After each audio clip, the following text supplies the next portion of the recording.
What priest can you remember being down this side of the world? The priest. Yeah. Was the furthest one back was Father O'Malley. He was from a native of Louisburg. Mm-hmm. He was here when my father died in 1938.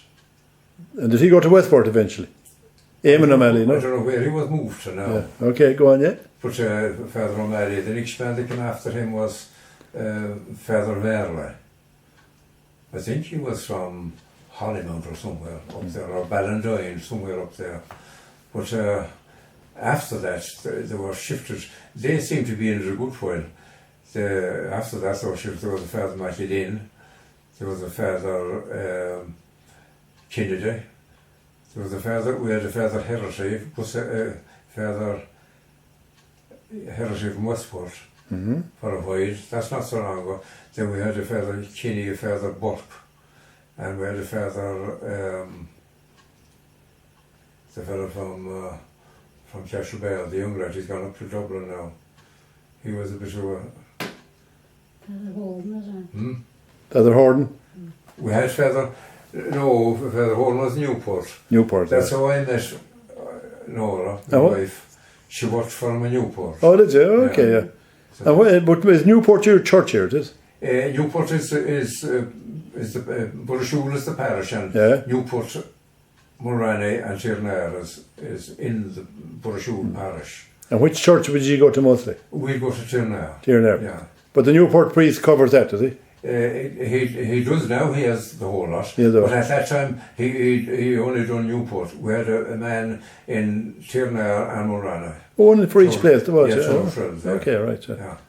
And the priests you mentioned out there before, were they in Tirnair or in Newport? They were all in Tirnair except Father Horden, but in Newport. No. The rest was all in Tirnair. They'd be based in Mulranny, but they done Tirnair and Mulranny, them two churches. No, their house was in Mulranny, don't we say that? The house was in Mulranny, yeah. Oh, okay, right, yeah. Well, they commanded a lot of authority that time. There isn't as much notice taken of them now. Is that a good thing or a bad thing? Well, I think it's gone to the extreme. And that's not a good thing. Yeah. But it wasn't a great idea at the time because, well, as everyone knows now, they misinterpreted, misquoted, and mistaught the whole thing. They were way out. There was far more religion in the ordinary people that I knew and grew up with here in the village. They were the real Christians, the real understanding people. The church, and the people were afraid of them. When the mission had come, there was a special night left out for a night for company keeping and a night for drink, and they were the roughest nights. And you see, they were the highlights, were they? They were. The church at that time was dimly lit. Which was into the bar as well. And there was a little pulpit in Tirnair, although it wasn't a very big church, but they came out onto it always. They had a huge crucifix shoved down inside the belt. And you'd hear them a mile over the road here shouting at that stage. And when it was all over, the people just filed out. Faith of Our Father was saying anyone that was able to see it at that time after them sermons, and they just filed out, and I'm telling the truth, there wouldn't be a word spoken until they'd be nearly 2 miles over the road. Why?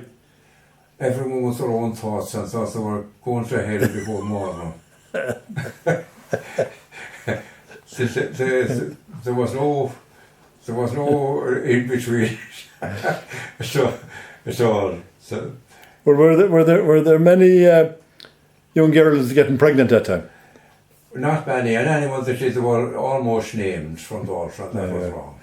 So you wouldn't be inclined to do it, no? Well, they skipped it before it was known, I suppose. Well, you think would there be many? There wouldn't be many, would there? There wouldn't be many, no. Wouldn't be many, No, because the fear was there. People were really afraid that time. And would you talk to a priest that time if you met him on the road? Would you talk to him? Yeah. Well, an example of when the stations was in the houses, there would be only, if they were available, there'd be only the local schoolmaster or schoolmisses if it was on a weekend at the stations. They'd be sent up to the room to talk to the priests. They'd be chosen, the ones that would go up to talk to the priest. Yeah. And would you talk to the local schoolmaster that time now? Would the ordinary man talk to him? Yeah? The parents would talk to them. They would. The local schoolmaster was a great man for, or woman for filling forms, for applying for different things, different grants that would go on at the time. There wasn't a lot going, but people wouldn't, people, the generation before me, although my parents were good handwriters, but a lot of them couldn't write their name. They're right, yeah. No, they couldn't know. And could they read? Not really, no. Not really. So they couldn't read it. They were illiterate, really. They were illiterate, a lot of them. That's before you now? Yeah, before my time, and yes. Did any of it come into your time, no? But no. My time, no. Well, I suppose, I don't know how it was, but I don't know, did anyone leave Knockrotor that couldn't read and write, anyhow, whether it was through fear or whatever, but they had a very good teacher, supposed to be. She was a Mrs. Donovan, who was teaching before my time, before my teachers came there. She taught my parents now, my mother especially, and her family. She taught, there was a barrack there beside Knockrotor School, a small barrack, and her husband and herself lived there. So her husband was an RIC man and she was the local teacher.